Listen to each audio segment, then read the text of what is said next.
Hi everybody, welcome to engVid.com. I'm Adam.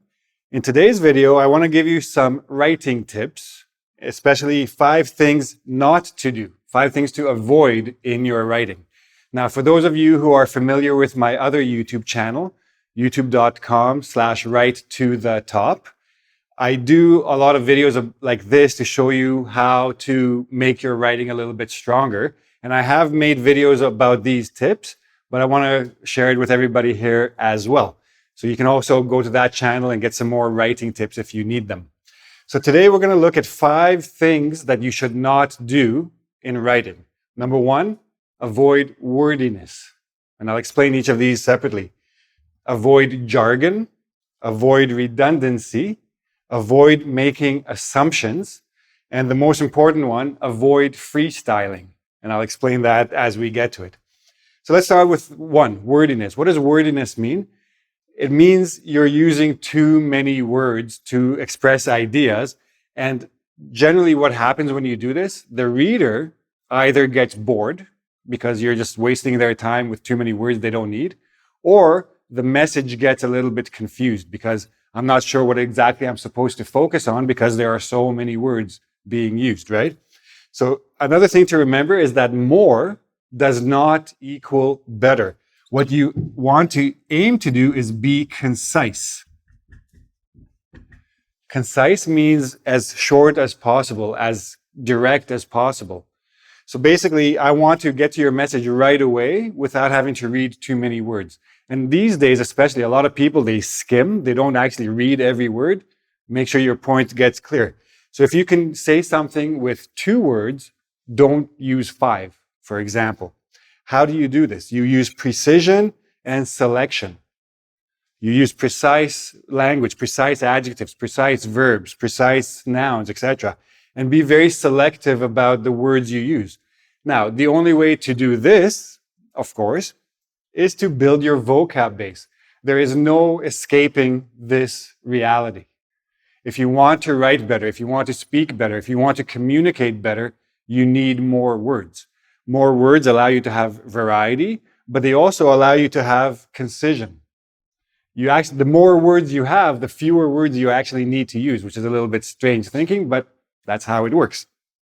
I'll give you a couple of examples.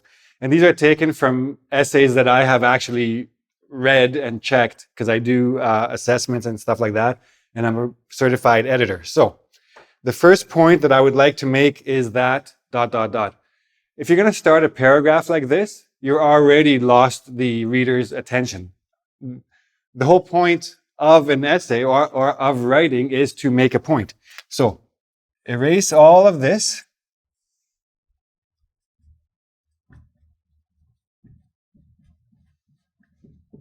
And just get into your point. I don't need to know all of this stuff. I know you're making a point. Don't tell me that. And that's going to be part of redundancy as well, which we'll talk about soon. These people have been working and farming on this land for over 800 years. Okay, good sentence. You're giving a lot of information, but you're also using more words than necessary, right? Now, if you had precision words, you can get rid of and put the word toiling. To toil means to work hard. And it has the added idea of like sweaty and painful back and all this stuff, like working hard on the land means they've suffered for it. And so they have a sort of attachment to it, which is, you can probably tell the context of this sentence. On this land for over 800 years. Now, if it's important, if this number is important, leave it. If you're just trying to show that it's a long time, just put for centuries.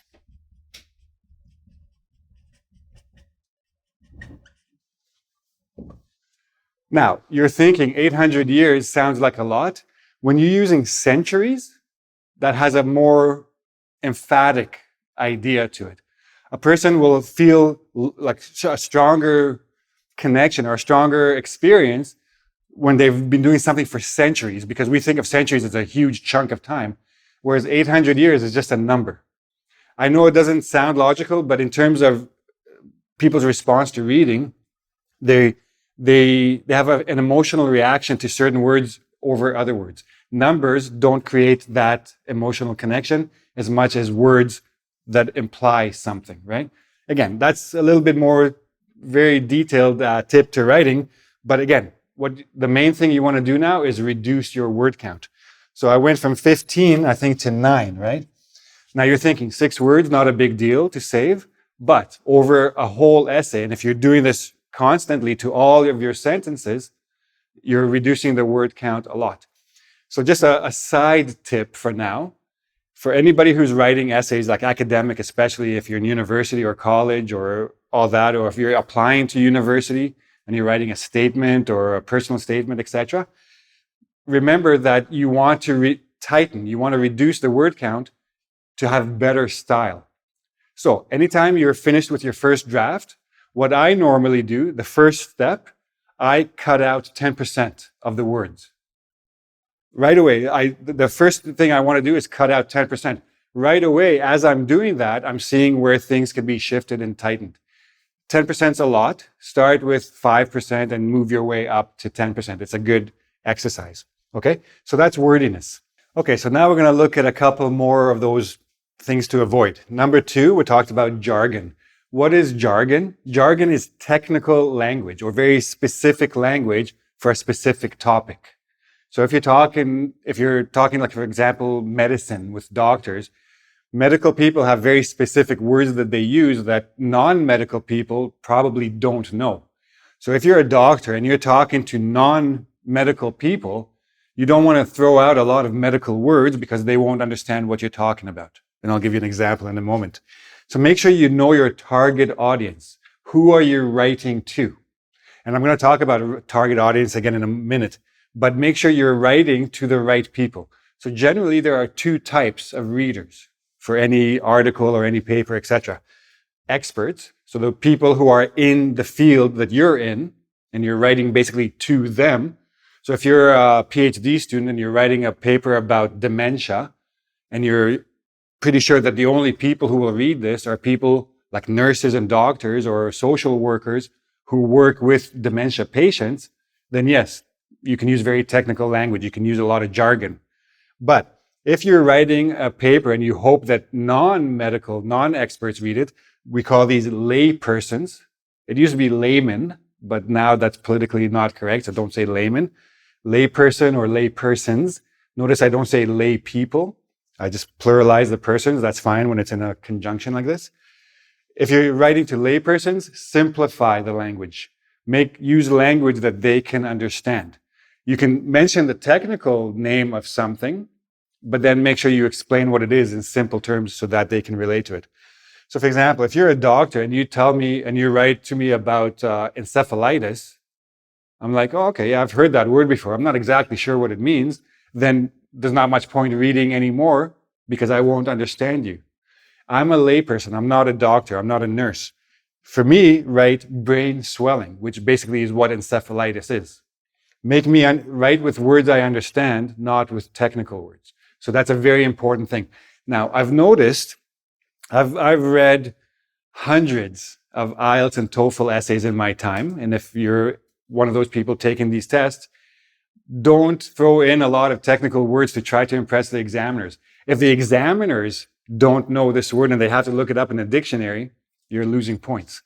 But for everybody else who's not doing these tests and you're just writing articles or blog posts or academic papers, make sure that the person reading it can understand what you're saying.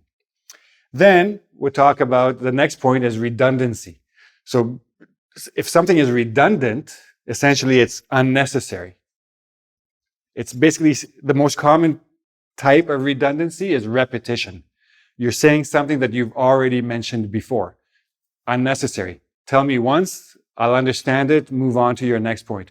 Repeating only puts in more words, so you get wordiness. It bores me, it might confuse me, and it's a little bit insulting because it shows me that you don't trust me to understand what you're writing. Like maybe you're too smart for me and I don't know what you're saying, so you have to explain it to me again in simpler terms. Say it once, say it correctly, move on. Here's an example. Gentrification This is a big word, but it's a very common word, especially these days. Gentrification is a process wherein wealth flows into an area and changes its character, namely by displacing its poor residents. So you have a very poor neighborhood, like old buildings, maybe empty stores, a lot of people hanging around on the streets, and suddenly money starts to come into this area. Some rich company buys a building, tears it down, puts up a condo, a very nice condo. So now other rich people start seeing, oh, this area is changing. That's a nice condo. I want to live there. And slowly new stores come in and developments and parks and all that. And all the prices go up. So the poor people who were living there now can't afford it. And so they have to move somewhere else. And then all the rich people come into the neighborhood, or the middle class people come into it. That's gentrification. Understood. As a result, the poor people who can no longer afford to stay there must relocate to another area. Okay, I get that. But I already understood that here. Wealth means the poor people can't afford it. Displacing the poor means they have to move. So this whole sentence from here to here isn't redundant. It's showing me that you don't think I understand this first sentence, so you have to say it again in a different way, or with simpler words. All you're doing is boring me and a little bit insulting me because you don't trust me to understand what you said the first time. This whole sentence also adds too many unnecessary words, and now your paper is too long, and I stop reading about a quarter way through and I go on to the next article. So redundancy is a big issue. Try to avoid it, which is why never think that you're finished with a paper or with an article or with a blog post. When you finish your first draft, first thing you want to do, cut out 5%, 10% of the words. And as you're reading, hopefully you will notice where you're repeating things that you can take these words out as part of your 10%. Okay, so now we're going to look at the last two things to avoid. Number 4 was assumptions. Don't assume things about your readers. Know your audience, know your readers. Because once you know who's going to be reading this, it'll help you understand how to write to them. Okay? So, a few things you can assume. Always assume that they can read. Now, this sounds a little bit silly to say because, everybody can read. But if you're going to assume that they can read, it means that you don't need to explain things to them. They know how to read. They know how to understand things based on the way you put sentences together, the way you arrange ideas, the words you use. They are not stupid. Don't treat them as such. They can read, but they just don't know the topic, so they're learning something. But I'll talk about that in a second. Then also assume that they are interested. If they pick up your paper or on the screen or whatever, they are there for a reason. They want to be there. In that case, assume that they're going to read and keep them interested, right? They're not there to do you a favor. Don't look at them in a strange way. They're here because they're interested. Give them the information that they're interested in. Also, if they are unfamiliar with the topic, then they came to learn. So give them something to learn. Teach them something, but again, in a way that respects their ability to read and their interest. If they are familiar with the topic, then they're still there to read. It means they still want to learn something new. Give them something new. And very, very important, they trust you. If they picked up your paper and they start reading, they trust you to write well, to express ideas clearly, to have new ideas. So keep writing and keep doing it well. But remember, they trust you until they don't trust you. As soon as you start, being redundant, being wordy, being boring, not having a variety of language, they will stop reading. Because then they realize, maybe you're not a very good writer. They're not going to waste their time with you. So, with all of these things in mind, very important, don't patronize your readers. So to patronize means usually we use this in speaking, but to communicate with someone in a way that, you're being nice to them and you're being friendly and helpful. But in reality, you're looking down on them. You think you're better than them. Readers, especially, you can get this in speaking very easily, but also in reading, people understand when a writer is being patronizing or when the writer is looking down on the readers. I'm so smart, but I'll do you a favor and I'll write this out for you and explain this to you because, I'm a good guy. No.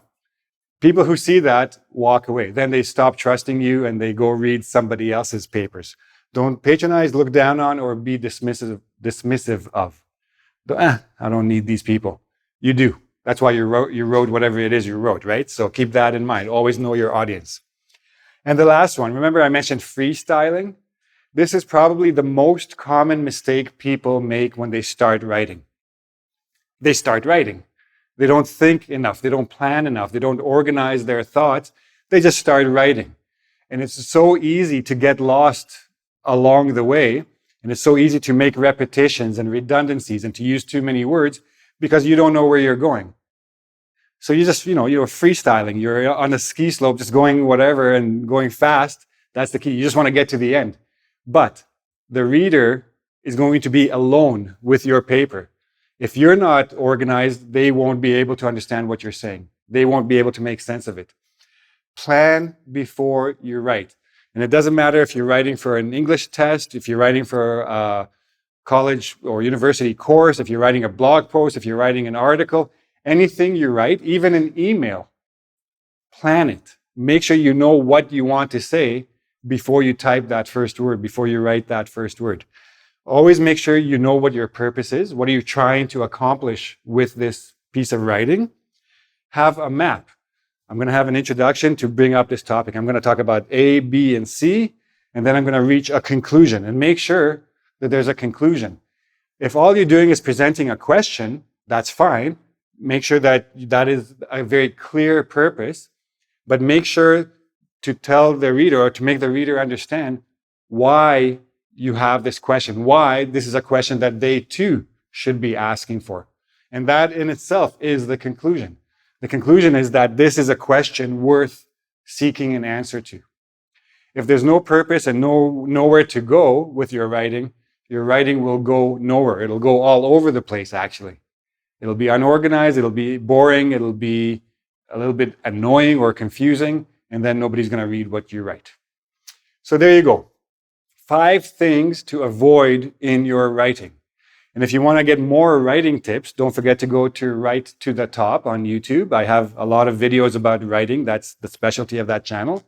And if you have any questions, please ask me and I'll be glad to help you with that. And if you like the video, give me a like. Don't forget to subscribe to my channel and come back next time for more useful tips. See you then. Bye-bye.